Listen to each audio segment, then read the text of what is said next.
We are here at the Jacob Edwards Library, and I'm here with Clay Tull, who is the Artist of the Month. His work will be on display here in the library, so please feel free to come in. But we have the opportunity this evening through the meet and greet to actually talk to Clay and hear more about his work and hear a little about how he got into painting as well. So Clay, good evening. How's it going? I'd like to thank the library for allowing me to be able to do this. This is an awesome experience. If you have any questions, or should we just dive right in? Yeah, maybe you'd like to start with the painting that's right here, if you can tell us what it's called. Everything has its own title, and the privilege that you have if you purchase this painting from me is to title it. The idea behind the work is I want you to be able to change your perspective. I want you to be able to look at it in your own viewpoint and be able to pick it up and look at it and turn it and kind of just imagine and take the journey through the painting. So like with this painting here, it's kind of simple, kind of complex, but it's definitely beautiful. But once you pick your head up and you kind of start to notice the world around you, you'll see that it's a lot more complex. And we travel into the darkness here that you'll find along your journey.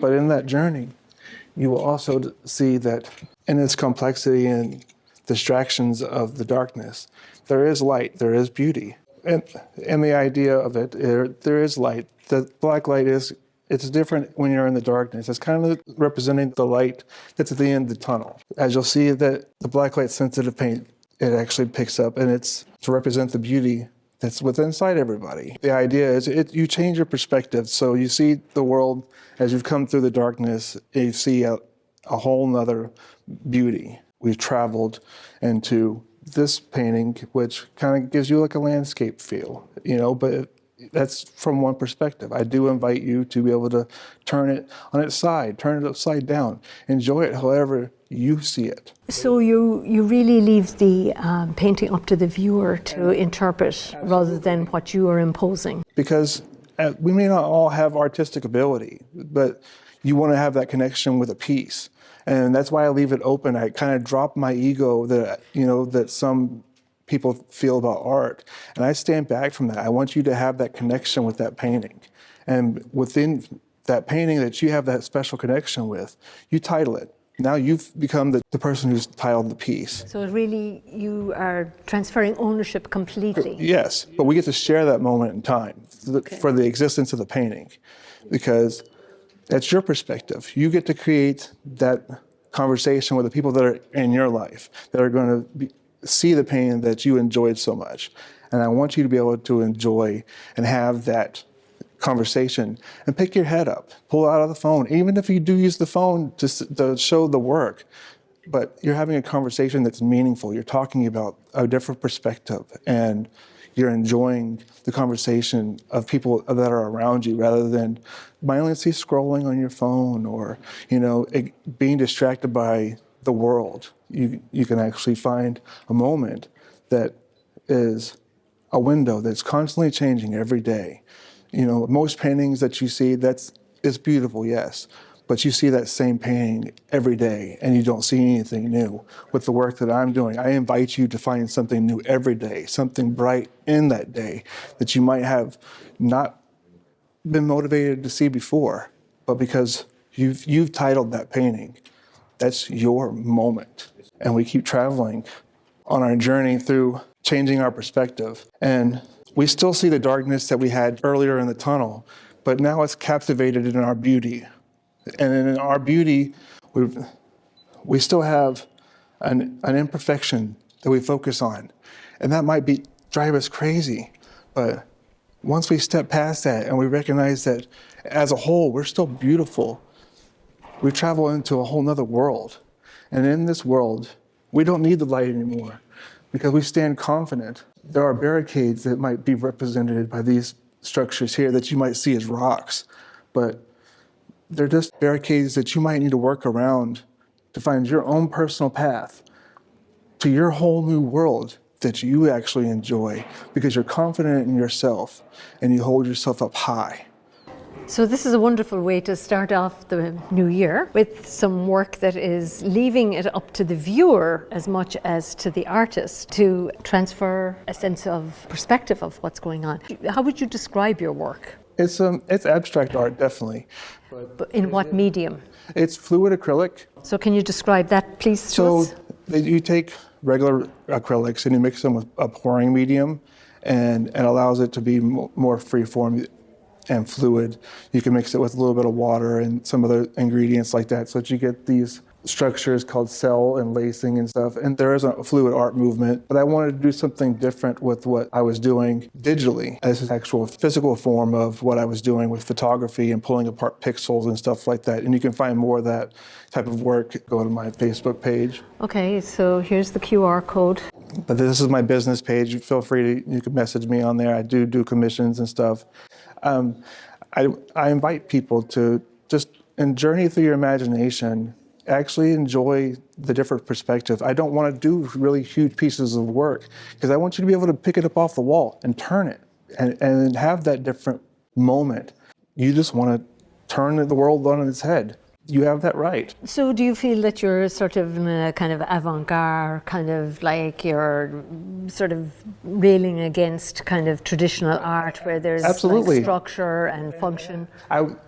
I put myself in a relaxed state when I go to paint, and I really see myself as a power plant of energy, and whatever negative energy and stuff that might hit me in that moment through the chaos of the world, I try to project that into positive light. That's why I use the vibrant colors and stuff like that. And as I'm moving the paint around and they dance on the canvas, I kind of find a balance between the chaos of everything that's going on around us and the beauty that is the universe and the energy that we all kind of forget about at times. So how much control do you have with in what you're actually creating, you know, if it's so fluid? Well, with this painting here, I put a lot of different Easter eggs, as we'll call them, inside this, but I also left room for you to interpret how you see. And if you step back and you kind of see a whole face, and then there's little eyeballs and stuff and screaming faces and stuff. It's kind of the distractions of and the negativity and stuff that will bombard you when you're in your darkest place. Like with the black light, there's still beauty within that darkness. And if you allow yourself to be absorbed by all the negativity, you lose sight of that. And that's something that we really, as people, we forget that without the darkness, that we can't enjoy the light, you know, and it allows you to have a deeper perspective and a deeper view because we have that darkness in our life. And when we pick our head up, we can see through a different view where there is no dark, there is no black in this painting.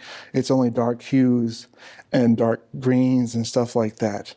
And it allows you to focus on a bigger perspective when you take in all the dots of the journey that we've taken together through these paintings. There were many hours spent on all these paintings. And I know that if you watch fluid art, you see it's a lot of spontaneous, just smearing paint around.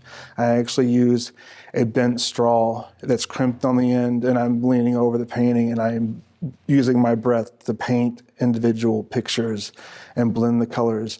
And I step back and I observe the painting as a whole and make sure that it's aesthetically pleasing. So no matter how you turn it for your enjoyment, you're going to find something different. You're going to find that connection. You're going to have that conversation that might be the one conversation that someone needs to hear.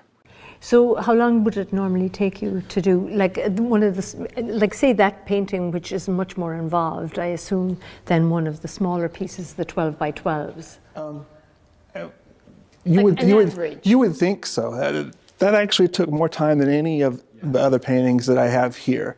That's because of the intricate the intensity, the thought, and just the techniques that I developed when I was creating that painting. With the two larger pieces,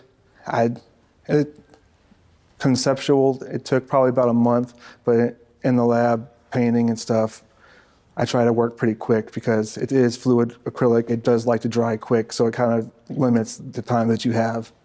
So you kind of get yourself ready to go, and then you take that journey. And that's what makes it so much fun, is the spontaneity. I don't go into it with a preconceived notion of what the painting has to be. I allow myself to come into that state, and I create, and I allow myself to not worry about what anybody's going to think about it. I want you to be able to have that personal connection with that moment in time that we will share for the rest of the existence of the painting. And that's what's important to me. I've always been an artist, even since I was a little kid. I moved up here from down south, and kind of life took a hold, so you couldn't paint and stuff like that. So I started actually doing digital work and finding pictures and liquefying the pixels and pulling apart the pixels. So I've always been an artist and trying to expand people's perspectives of what art could be and where art is now. A lot of it's going AI and stuff. So as an artist, we have to prove that we're making our art with our hands. And it can be difficult, but it's also fun because we always find a barricade, like I said, along our journey, but we find a way around it. We find our path. We carve our own path. I started in pen and ink, and then I went to tempera paint. And when I was younger in school, I was doing with texture paint, and I was layering it on almost like Braille, and I was calling it my art for the blind because I wanted blind people and people that were impaired to be able to enjoy. They may not be able to see the colors, but they'd be able to feel the vivid and the vibrant colors through the textures. I really was gravitated towards the fluid art movement and stuff like that that's going on. I saw that there was usually not a whole lot of control.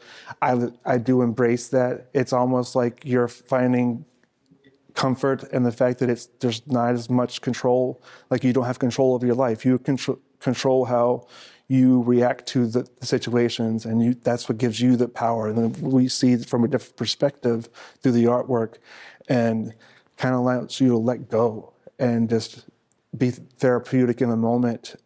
Your philosophical and sort of background is very much reflected in your art. It Absolutely. seems. Like, you're telling the story, yet you're willing to transfer if somebody's interested in buying a piece, you're also allowing them to interpret, which is very generous, kind of a push and pull kind of a situation. And all of my paintings are signed on the back, so there's no signatures that are on the front because I don't want it to be a fixed point where that's your mind is trying to trick you and say that, well, if it's that way, that's the way the painting's supposed to be. I want you to be able to say, I can look at it however I want, and that's the way it's supposed to be today. And that's what's special about the work that I do, and I tried to continue that. I want this not just to be the journey where it ends here. I want to create more. I want to be able to make more moments. Is there an opportunity for people to see more of your work? There is some work on display at the Elm Center Cafe here in town, in Southbridge, as well as the Clockwork Tattoo and Art Gallery here on Main Street. I very much appreciate them for allowing me to display the work as well as having this opportunity. Well, thank you very much, Clay Tull. Thank you. Clay's Dancing Colors. Thank you.